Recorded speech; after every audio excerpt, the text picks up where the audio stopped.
अस्सलाम वालेकुम। मैं हूं डॉक्टर असदुर्रहमान, डेंटिस्ट इन खानेवाल सिटी। आज जो टॉपिक डिस्कस करना है वो एक ऐसी प्रेजेंटिंग कंप्लेन है हमारे बहुत सारे पेशेंट्स में कि एक पस टाइप दाना सा उनके मसूड़ों पर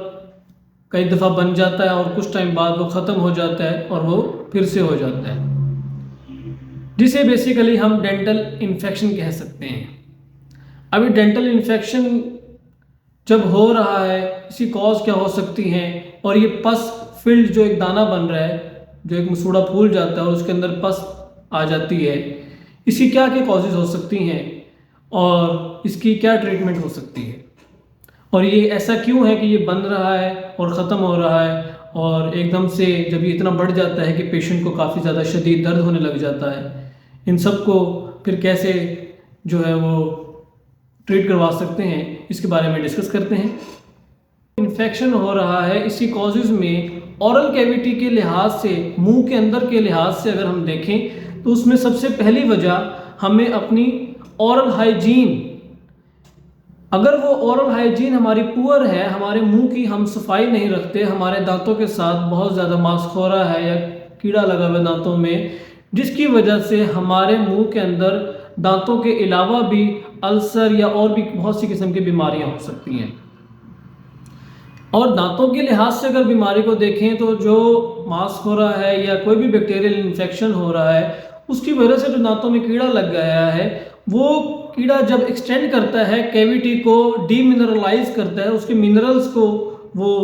जब वो खाता है और दांत जो है वो ब्रिटल होना शुरू हो जाए और आहिस्ता आहिस्ता दांत जो है वो आपका इन्फेक्टेड हो जाता है। जैसे ही वो केरीज आपकी जो कीड़ा लगा हुआ है वो दांत को ब्रिटल करता करता, डीमिनरलाइजेशन उसकी करते करते, जो हमारी रूट्स हैं, जो दांतों की रूट्स हैं, जड़ें हैं, उसमें जो उसकी ब्लड सप्लाई जिसे हम पल्प कहते हैं वो होती है, उसके अंदर जब वो चला जाता है तो वो उसके इन्फ्लेमेशन करवा देता है। उसकी इन्फ्लेमेशन करवाने के बाद डेंटल इन्फेक्शन का और डेंटल पेन स्टार्ट हो जाता है।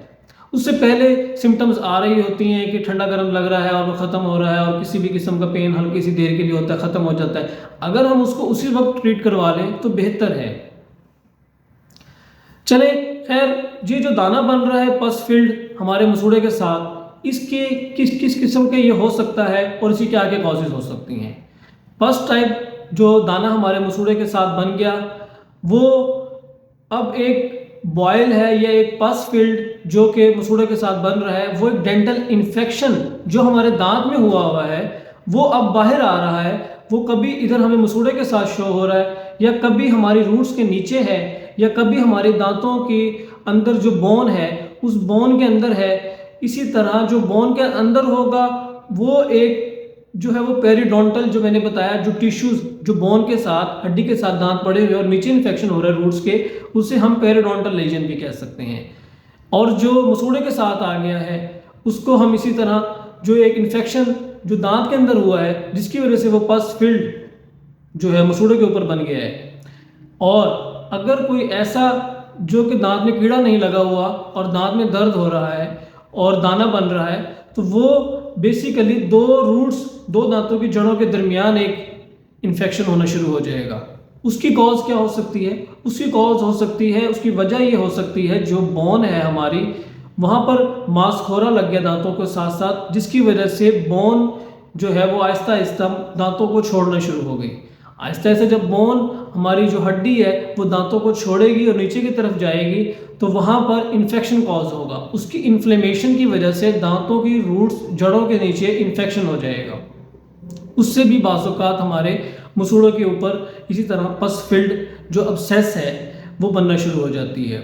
या दांत में कीड़ा लगा है, उसकी इन्फेक्शन, उसकी इन्फ्लेमेशन इतनी बढ़ गई कि वो अब रूट से बाहर जो है वो दांत से इन्फेक्शन निकल गया है और वो पस जो है वो बढ़ना शुरू होगी, और वो हमारे मज़ीद 2-3 दांतों में भी, हड्डी के अंदर भी फैलना शुरू हो जाती है। इसीलिए हमने जब भी ये दाना बन रहा है, कोई ऐसे फुंसी सी बनी मसूड़े के ऊपर और वो ख़त्म हो रही है, इसको हमने लाइटली नहीं लेना, क्योंकि जब ये बनना शुरू हुई और वो रूट्स के एंड तक चली गई, वो बोन के अंदर जब आ गई, जब ही वो जो दाना है वो हमारे मसूड़े पर बना है, वो ऐसे ही आहिस्ता आहिस्ता एक्सटेंड करेगा और दांतों में फैलना शुरू होगा इन्फेक्शन। जिसकी वजह से फिर आपको कोई दांत निकलवाने पड़ सकते हैं अगर उनकी ट्रीटमेंट में कोई ऐसी सेव करने की उनकी ऑप्शन ना हुई। तो बेसिकली जब भी आपके किसी दांत में कीड़ा लगे उसको हमेशा सबसे पहले अपने डेंटिस्ट के पास विजिट करके चेक करवाएं। अगर उसकी फिलिंग हो सकती है फिलिंग करवाएं, अगर उसको कोई सीलेंट से सेव किया जा सकता है सीलेंट लगवा के सेव करें, या अगर उसकी रूट कैनाल ट्रीटमेंट हो सकती है उसको जल्द से जल्द सेव करवाएं। और जाहिर सी बात है लास्ट ऑप्शन तो हमारे पास एक्सट्रैक्शन दांत निकालना है, लेकिन जब आप एक जो आर्टिफिशियल टूथ है वो आर्टिफिशियल है, जो हमारे नेचुरल टीथ हैं जो अल्लाह ताला ने हमें दिए हैं हमें इनकी ही केयर करनी ज़्यादा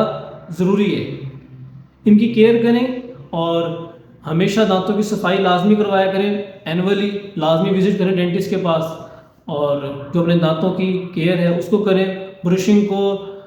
दिन में 2 मरतबा नहीं तो 1 मरतबा लाजमी करें, और ब्रश अपना हर 3 महीने के बाद चेंज किया करें। Thank you so much.